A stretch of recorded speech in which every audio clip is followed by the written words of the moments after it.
तो hello guys, आज के इस वीडियो में हम Solo Leveling season 3 episode 2 cover करने वाले हैं। अगर आपने सीजन 3 का फर्स्ट एपिसोड अभी तक नहीं देखा है तो जाके पहले वो देख लो। मेरे चैनल के प्ले स्टोर मिल जाएगा या फिर वीडियो का लिंक आपको डिस्क्रिप्शन में भी मिल जाएगा। वैसे हो सकता है कि ये एपिसोड आपको स्टार्टिंग में थोड़ा बोरिंग लगे, लेकिन आपसे एक रिक्वेस्ट है कि इस वीडियो को लास्ट तक जरूर देखना, क्योंकि लास्ट में एक बहुत ही जबरदस्त फाइट सीन है जो आप बिल्कुल भी मिस नहीं करना चाहोगे। चलो थोड़ा सा बता ही देता हूँ कि क्या होने वाला है। एक्चुअली जिन्हो के बैन के स्कूल में कुछ मॉन्स्टर्स आ जाते हैं जो वहाँ के स्टूडेंट्स को बेरहमी से मार रहे होते हैं। जिन्हा किसी तरीके से सर्वाइव कर रही होती है, लेकिन दूसरी तरफ जिन्हो एक डेंजर में फंसा होता है और वहां से लौटने में उसे काफी टाइम लगने वाला था। और जब मॉन्स्टर जिन्हा पे अटैक करने वाले होते हैं तभी कुछ अनएक्सपेक्टेड होता है, लेकिन वो अभी मैं नहीं बताने वाला, आपको आगे इस एपिसोड में पता चल जाएगा। इसलिए स्टार्टिंग से लेकर एंड तक पूरा देखने ताकि कुछ भी मिस ना हो। और अब चलो फिर बिना टाइम वेस्ट किए शुरू करते हैं। सीजन 3 एपिसोड 2 स्टार्ट होता है और हमें यूएस के हंटर ब्यूरो का ऑफिस दिखाया जाता है। वहां मिस सेलर और माइकल डेविड से माफी मांग रहे होते हैं कि वो जिन्हो को अपने साथ लाने में सफल नहीं हो पाए। डेविड बोलता है, मुझे सॉरी वगैरह नहीं सुनना है, तुम बस ये बताओ कि तुम्हें जिस काम के लिए भेजा था वो पूरा हुआ या नहीं। अगर आप भूल चुके हो तो मैं याद दिला दूं, डेविड ने उन लोगों को भेजा था ताकि वो जिन्हो को अपनी पावर और ज्यादा बढ़ाने, मतलब अपग्रेड करने का लालच देके यूएस का सिटीजन बना सके। ये सब मिस सेलर की मदद से होने वाला था, क्योंकि वो किसी हंटर की पावर को और अपग्रेड कर सकती थी। लेकिन वो लोग फेल हो जाते हैं क्योंकि जिन्हो की पावर की कोई लिमिट ही नहीं होती। ये सब रिपोर्ट वो लोग डेविड को दे रहे होते हैं। मिस सेलर अब तक कांप रही होती है, तो उसने जिन्हो के अंदर देखा था उसे याद करके। डेविड कहता है, अगर ऐसा है तो ठीक है, कोई बात नहीं, हम कोई और तरीका सोचेंगे। फिर डेविड माइकल को लेकर उसी बिल्डिंग के 24वें फ्लोर पर जा रहा होता है। वो माइकल से पूछता है, क्या तुम्हें याद है जब पहली बार एक एस रैंक गेट खुला था? माइकल बोलता है, हाँ बिल्कुल, वो कैसे भूल सकते हैं। उस डंजन ब्रेक की वजह से पूरा वेस्ट अमेरिका तबाह हो गया था। उस रेड में दुनिया के अलग अलग कंट्रीज के एस रैंक हंटर आए थे एकजुट होकर के हमारे साथ फाइट करने के लिए, लेकिन हजारों की संख्या में टॉप रैंक हंटर्स मारे गए थे और उनमें से सिर्फ 5 हंटर ही सर्वाइव किए थे और उन लोगों ने मिल करके बॉस को हराया था। तभी से उन 5 को नेशनल लेवल हंटर का टाइटल दिया गया था। फिर हमें पता चलता है कि उस डंजन का बॉस एक ड्रैगन था जिसका नाम कामिस होता है। कामिस की फ्लेम इतनी खतरनाक थी कि उसको कोई भी बुझा नहीं सकता था। फिर डेविड और माइकल दोनों 24वें फ्लोर पर पहुंच जाते हैं। वहां एक बहुत बड़ा गेट होता है। जैसे ही गेट खुलता है हमें एक बड़ा सा रून स्टोन दिखता है जो कामिस का होता है। डेविड का प्लान होता है कि वो ये रून स्टोन जिन्हो को गिफ्ट करेगा और बदले में उसे अपने कंट्री का सिटीजन बनने के लिए बोलेगा। और वैसे भी ये रून स्टोन सिर्फ मेज टाइप हंटर ही यूज कर सकते हैं, तो ये जिन्हो के लिए बेस्ट था। फिर हमें कामिस की डेड बॉडी दिखती है जो लैब में होती है। हालांकि अब सिर्फ उसकी हड्डियां ही बची होती हैं। उसका साइज इतना बड़ा होता है कि उसके सामने इंसान चींटियां ऐसे लग रहे होते हैं। फिर सीन शिफ्ट होता है और हमें जिन्हो और जिन्हा दिखते हैं, जिनके बीच में थोड़ा भाई बहन वाला लोग जो चल रहा होता है। फिर जिन्हो जिन्हा को बता रहा होता है कि वो एक गिल्ड बना रहा है और उस गिल्ड का नाम सोलो प्ले रखना चाहता है। जिन्हा बोलती है, सीरियसली तुम्हें यही अजीब नाम मिला था क्या? और वैसे भी तुम्हारी एबिलिटी तो शैडो को समन करने की है ना, तो टेक्निकली तुम सोलो तो नहीं फाइट करते हो। जिन्हो बोलता है, हाँ बात तो तुम सही कह रही हो, लेकिन अगर सोलो प्ले नहीं तो क्या रखूं, तुम ही बता दो। जिन्हा बोलती है, आजिन गिल्ड कैसा रहेगा, जिसमें आ का मतलब मैं होता है और जिन का मतलब आगे बढ़ना। जिन्हो बोलता है, ये नाम बुरा नहीं है, और वो डिसाइड करते हैं कि वही नाम यूज करेंगे। फिर सीन शिफ्ट होता है और हमें चा दिखाई देती है जो अपने घर में होती है और बहुत ही ज्यादा शर्मा रही होती है, क्योंकि उसने लास्ट एपिसोड में कन्फेस कर दिया था कि उसको जिन्हो में इंटरेस्ट है। वो सोच रही होती है कि ये मैंने क्या कर दिया, कहीं जिन्हो मुझे पागल तो नहीं समझ रहा होगा, और काफी ज्यादा ब्लश कर रही होती है। फिर वो सोचती है, उसने मेरी जान बचाई थी तो मेरा इतना तो हद बनता ही है। लेकिन फिर उसके दिमाग में आता है कि टेक्निकली तो बिंगू ने मुझे हील करके मेरी जान बचाई थी। तभी उसे एक बात याद आती है, जब वो जेजू आइलैंड पे ऑलमोस्ट मरने वाली थी तब उसे एक आवाज सुनाई दी थी। वो आवाज बिंगू की होती है। बिंगू चा को बोल रहा होता है कि प्लीज जिन्हो को बता दो कि उसको अपनी पावर को लेकर के सावधान रहना होगा, और इतना बोल करके वो गायब हो गया था। इसके बाद सीन शिफ्ट होता है नाइट गेट के हेडक्वार्टर में, जिसका गेट मास्टर पार्क चौंग से होता है। वो लोग एक ए रैंक गेट के बारे में बात कर रहे होते हैं जो उनके हेडक्वार्टर के पास ही खुला था, लेकिन उनको उस गेट में एंटर करने के लिए परमिशन नहीं मिल रही थी क्योंकि नाइट गिल्ड में एक भी एस रैंक हंटर नहीं था। लेकिन फिर भी वह कोरिया के टॉप 5 गिल्ड में आते हैं क्योंकि उनके गिल्ड में सबसे ज्यादा ए रैंक हंटर्स हैं। उन्हें बोला गया था कि वो लोग अकेले उस डंजन में नहीं जा सकते हैं, उनके साथ कोई और गिल्ड भी होनी चाहिए। अब उन्हें समझ नहीं आ रहा होता है कि वो किस गिल्ड से हेल्प लें, और अगर कोई गिल्ड हेल्प करने के लिए तैयार भी हो जाए तो नाइट गिल्ड की रेपुटेशन खतरे में आ सकती है। लोग सोचेंगे कि हम एक ए रैंक गेट भी अकेले क्लियर नहीं कर सकते हैं। वो लोग इस बात को लेकर के काफी सोच विचार कर रहे होते हैं। तभी वहां एक और हंटर आता है जो कि एक ए रैंक हीलर होता है। वो सजेस्ट करता है कि अगर हम किसी गिल्ड को नहीं बुला सकते तो क्यों ना सिर्फ एक हंटर को बुलाया जाए। पार्क कहता है, कोई एक हंटर कैसे हमारी हेल्प कर सकता है ए रैंक गेट क्लियर करने में।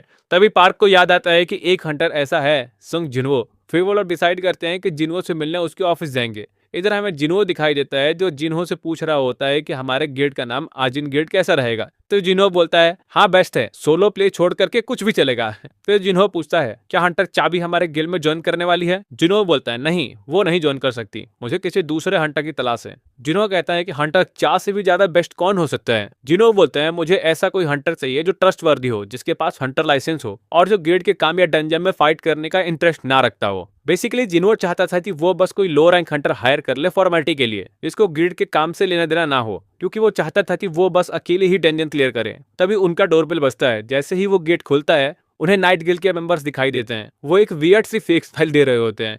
फिर उन लोगों को जिन्हो अंदर बुलाता है। उनके बीच में बातचीत होती है उस ए रैंक गेट को लेकर। वो बताते हैं कि उन्हें एंट्री परमिट नहीं मिल रही है, इसीलिए हमें आपकी हेल्प चाहिए। वो बोलते हैं वैसे तो बाकी एस रैंक हंटर्स को 10% रेट का प्रॉफिट से मिलता है, लेकिन अगर आप हमारे साथ चलोगे तो हम आपको 20% देने के लिए तैयार हैं। जिन्हों बोलता है मुझे 50% चाहिए और मुझे एक सिंगल एस रैंक हंटर की तरह ट्रीट करने के बजाय एक गिल्ड की तरह ट्रीट करो, क्योंकि मेरे पास जो शैडो आर्मी है वो किसी गिल्ड से कम नहीं है। और वैसे भी हम लोग अभी जस्ट अपना गिल्ड स्टैब्लिश किए हैं। जिसपे पार्क बोलता है 40% तक कैसा रहेगा, लेकिन जिन्हो बोलता है मैं यहाँ नेगोशिएट करने की कोशिश नहीं कर रहा हूँ। पार्क कहता है ठीक है, लेकिन डंजन के बॉस से आप ही फाइट करना। फिर उनके बीच में एग्रीमेंट हो जाता है। वो लोग बोलते हैं कि कल रेड स्टार्ट होने वाली है तो आप टाइम पे आ जाना। फिर वो लोग जाने लगते हैं। तभी नाइट गिल्ड का एक हंटर नोटिस करता है कि जिन्हो का शैडो हल्का सा मूव हुआ। वो पार्क को बताता है, लेकिन पार्क कहता है तुमने पीना तो स्टार्ट नहीं कर दिया, भला किसी का शैडो कैसे मूव हो सकता है। एक्चुअली जिन्हो ने अपना एक शैडो सोल्जर उनके अंदर छोड़ दिया था। फिर वो लोग वहां से चले जाते हैं। फिर जिन्हो भी चला जाता है अपनी फैमिली के साथ टाइम स्पेंड करने। अब नेक्स्ट डे रेड स्टार्ट होने वाली थी। नाइट गिल्ड पूरा रेडी होकर के गेट के बाहर जिन्हो का वेट कर रहा होता है, लेकिन जिन्हो अब तक वहां नहीं आया होता। वो लोग सोच रहे होते हैं कि कहीं वो लेट तो नहीं हो जाएगा, क्योंकि सिर्फ 5 मिनट ही बचे होते हैं रेड स्टार्ट होने में।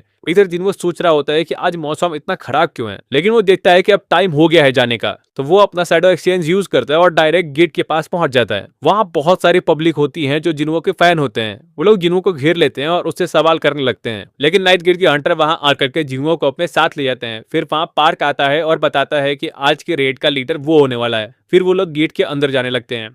और फिर से सीन शिफ्ट होता है और हमें जिन्हो की बहन का स्कूल दिखाया जाता है, जहां कुछ स्टूडेंट्स को टीचर ने स्कूल के स्टोर रूम से आर्ट का सामान लाने के लिए भेजा था। जैसे ही वो लोग स्टोर रूम में जाते हैं, अंदर बहुत ही ज्यादा गंदगी होती है, क्योंकि वो रूम काफी समय से बंद था। तभी उन्हें उस रूम में एक डंजन का गेट दिखता है। गेट देखते ही बाकी के 2 स्टूडेंट डर के पीछे हट जाते हैं, लेकिन उनमें से एक लड़का ज्यादा ही ओवर स्मार्ट बन रहा होता है। वो गेट के पास जाकर के खड़ा हो जाता है और उन लोगों पे हंस रहा था और बोलता है तुम लोग डरपोक हो, ये सिर्फ एक बंद गेट है, इससे हमें कोई खतरा नहीं है। इसमें सिर्फ हंटर ही अंदर आ जा सकते हैं, मॉन्स्टर बाहर नहीं आ सकते हैं। इस गेट को खुलने में 1 वीक लगेगा। मतलब किसी गेट के बॉस को अगर 1 वीक के अंदर डिफीट नहीं किया जाए तो डंजन ब्रेक होता है और मॉन्स्टर अंदर से बाहर आ सकते हैं। वो लड़का इतना बोल ही रहा होता है, तभी अंदर से एक हाथ निकल के आता है और उसका सर पकड़ के क्रश कर देता है। ये देख करके बाकी दोनों स्टूडेंट की तो लिटरली फट जाती है। वो भागने की कोशिश करते हैं, लेकिन उनको भी मॉन्स्टर मार देते हैं। फिर अंदर से कुछ और मॉन्स्टर निकलते हैं और सब मिलकर तोड़फोड़ स्टार्ट कर देते हैं पूरे स्कूल में। एक के बाद एक स्टूडेंट्स को मार रहे होते हैं। उनमें से एक लड़की जैसे तैसे बच जाती है और बाथरूम में जाकर के छुप जाती है। वो हंटर एसोसिएशन को कॉल करती है और बताती है कि स्कूल में मॉन्स्टर आ गए हैं। वो लड़की काफी ज्यादा डरी होती है। हंटर एसोसिएशन उसे बोलता है तुम चिंता मत करो, बस अच्छी तरह छुप कर रहो, हम तुरंत हंटर्स भेज रहे हैं, तुम्हें कुछ नहीं होगा। फिर वो उससे पूछते हैं क्या तुम बता सकती हो वो मॉन्स्टर दिखने में कैसा है। वो लड़की बताती है दिखने में वो इंसान जैसा है, लेकिन काफी बदसूरत और उसकी स्किन कलर ग्रीन है। ये सुन के हंटर एसोसिएशन वाले शॉक हो जाते हैं। वो बोलते हैं क्या कहा तुमने, उनकी स्किन ग्रीन है, इसका मतलब वो ऑर्क्स हैं, वो लोग स्मेल कर सकते हैं, तुम वहां से जितना जल्दी हो सकता है भागो। लेकिन अब बहुत देर हो चुकी थी। वो मॉन्स्टर उस लड़की को भी मार देते हैं। इतना हमें दिखाई देता है कि पूरे स्कूल में भगदड़ मच गई है। सारे स्टूडेंट स्कूल को छोड़ करके भाग रहे होते हैं, लेकिन अभी भी कुछ स्टूडेंट स्कूल में ही फंसे होते हैं। वो लोग क्लास में छुपे होते हैं और अपने आसपास जो भी वेपन मिल रहा होता है वो सब हाथों में लेकर के खुद को प्रोटेक्ट करने की कोशिश कर रहे होते हैं। लेकिन वो मॉन्स्टर्स एक के बाद एक क्लासरूम को पेयर करते जा रहे होते हैं। एकदम लाश ही बिछा दिया था उन्होंने पूरे स्कूल में। फिर हमें जिन्हो की बहन जिन्हा और उसकी बेस्ट फ्रेंड सॉन्ग ई दिखाई देती है, जो एक ई रैंक हंटर भी है। वो लोग एक क्लास में छुपे होते हैं। वहाँ और भी कुछ स्टूडेंट्स होते हैं। अब कुछ मॉन्स्टर उनकी क्लास में भी आ चुके होते हैं। क्लास के कुछ स्टूडेंट्स मॉन्स्टर से फाइट करने की कोशिश करते हैं, लेकिन वो सब मार दिए जाते हैं। तभी वो मॉन्स्टर नोटिस करता है कि उनमें से एक स्टूडेंट के पास मैजिक पावर है। वो लोग आपस में बात करते हैं कि पहले उसी को मारना चाहिए। वो लोग सॉन्ग ई की बात कर रहे होते हैं। सॉन्ग ई उनके सामने आ जाती है, लेकिन जिन्हा उसे रोकने की कोशिश करती है। लेकिन सॉन्ग ई बोलती है मैं भी एक हंटर हूँ, भले ही मेरा रैंक ई है, लेकिन मैं अपनी फ्रेंड को इस तरह से मरते हुए नहीं देख सकती। तभी उनमें से एक मॉन्स्टर दूसरे से पूछता है क्या यही वो इंसान है जिसके अंदर तुमने मैजिक सेंस किया था। मतलब वो सॉन्ग ई के बारे में पूछ रहा था। लेकिन दूसरा मॉन्स्टर बोलता है नहीं, यहाँ मैं उससे भी ज्यादा मैजिक एनर्जी सेंस कर रहा हूँ जो इस लड़की के अंदर से आ रही है। वो जिन्हा के बारे में बात कर रहे होते हैं और फिर वो जिन्हा पे अटैक करने वाले होते हैं, लेकिन तभी जिन्हा के अंदर से जिन्हों के शैडो सोल्जर्स निकलते हैं और उस मॉन्स्टर को रोक देते हैं। फिर उसे घुमा करके एक ऐसा पंच मारते हैं कि वो स्कूल की छत को फाड़ता है, वह ऊपर से उड़ जाता है और बहुत दूर जा गिरता है और हमें दिखाई देता है कि वहां 3 शैडो सोल्जर आ जाते हैं। ये लोग एक्चुअली टस्क के 3 जनरल्स होते हैं जिनको जिन्हों ने पहले ही जिन्हा के अंदर छोड़ दिया था। लिटरली इस सीन पे तो मुझे गूजबम्स आ गए थे, इवन अभी भी बोलते वक्त भी पूरा गूजबम्स आ रहे हैं। अब सीन शिफ्ट होता है और हमें नाइट गिल के हंटर दिखाई देते हैं और जिन्हों दिखाई देता है, जो लोग डंजन के अंदर जा चुके होते हैं। अंदर उनका सामना कुछ 2 सर वाले मॉन्स्टर से होता है जिसे नाइट गिल्ड वाले काफी आसानी से डिफीट कर देते हैं बिना जिन्हों की हेल्प लिए। फिर उनके सामने कुछ और मॉन्स्टर्स आ जाते हैं जो जॉम्बी जैसे दिखते हैं। पार्क समझ जाता है कि ये डंजन जितना ज्यादा सोचा था उससे ज्यादा मेहनत लगने वाली है क्लियर करने में। फिर वो लोग नोटिस करते हैं कि जॉम्बी मॉन्स्टर्स हिल नहीं रहे होते हैं, सिर्फ एक जगह पे खड़े होते हैं। ऐसा नॉर्मली नहीं होता क्योंकि उनका नेचर होता है किसी को देखते ही अटैक करने का, लेकिन फॉर सम रीजन वो बस खड़े थे। इधर जिन्हों भी सोच रहा होता है कि मैं कहाँ फंस गया, मुझे लगा था कि हाई रैंक मॉन्स्टर्स आएंगे, शायद मैं कुछ ज्यादा ही एक्सपेक्टेशंस रख लिया। तभी जिन्हों को सेंस होता है कि इसने जो शैडो सोल्जर जिन्हा के अंदर छोड़े थे वो फाइट कर रहे हैं। जिन्हों समझ जाता है कि जरूर जिन्हा किसी खतरे में है। वो तुरंत सीरियस हो जाता है और पार्क को बोलता है मुझे एक अर्जेंट काम से जाना है, तुम लोग यहाँ संभाल लो। लेकिन पार्क बोलता है ये कैसी बातें कर रहे हो तुम, यहाँ पे इतने सारे हाई रैंक मॉन्स्टर्स हैं, ये हमारी टीम के लिए डेंजरस हो सकते हैं, हम लोग मारे भी जा सकते हैं। और वो हमारे बीच में एग्रीमेंट हुआ था उसका क्या। जिन्हों बोलता है ठीक है, एक काम करता हूँ, मैं यहाँ किसी को छोड़ के जाऊंगा जिसके ऊपर तुम उतना ही ट्रस्ट कर सकते हो जितना मुझ पर करते हो। आप लोग कमेंट में गेस करो जिन्हों किसकी बात कर रहा है। फिर जिन्हों बोलता है वो यहाँ सब संभाल लेगा मेरी जगह, और फिर वो बेरू को समन करता है और उसे बोलता है तुम्हें इन सारे ह्यूमंस को प्रोटेक्ट करना है। बेरू पूछता है बाकी जो ह्यूमंस नहीं है उनका क्या करना है। जिन्हों बोलता है तुम्हारा जो दिल चाहे वो करना। इतना बोल के जिन्हों वहां से तेजी से निकलता है, लेकिन डंजन के गेट के पास बहुत सारे जॉम्बीज मॉन्स्टर्स होते हैं और जिन्हों के पास उतना टाइम नहीं होता है कि उन सबसे फाइट करे। तभी वो काइजल को समन करता है और उन मॉन्स्टर्स के ऊपर से निकल जाता है। वैसे अगर आप लोग सोच रहे हो कि जिन्हों ने अपनी शैडो एक्सचेंज वाली एबिलिटी यूज क्यों नहीं की, तो मैं बता दूं कि जिन्हों ने वो कुछ टाइम पहले ही यूज किया था डंजन के पास आने के लिए, और उसका कम से कम 3 घंटे का कूलडाउन होता है, तो वो अब उसे यूज नहीं कर सकता था। इसलिए वो काइजल पर सवार होकर के काफी तेजी से जिन्हा के स्कूल की तरफ निकल जाता है और वो एक स्किल यूज करता है अपने शैडो सोल्जर्स पे, जो जिन्हा को प्रोटेक्ट कर रहे होते हैं उनकी पावर 50% तक बढ़ा देता है, ताकि जब तक वो खुद ना पहुंच जाए उसके शैडो सोल्जर जिन्हा को प्रोटेक्ट कर सके। और इसी के साथ ये एपिसोड यहीं पे खत्म होता है। आज के लिए इतना ही। अगर आपको वीडियो अच्छी लगी हो तो लाइक कर दो, ऐसे ही कंटेंट देखने के लिए सब्सक्राइब भी कर लो और कमेंट करके जरा बताना कि आपको एक्सप्लेनेशन कैसा लगा। थोड़ा फीडबैक भी दे दिया करो, कभी कभी मैं हर कमेंट पढ़ता हूँ, और हो सके तो शेयर भी कर दो। तब तक के लिए मिलते हैं नेक्स्ट एपिसोड में। बाय।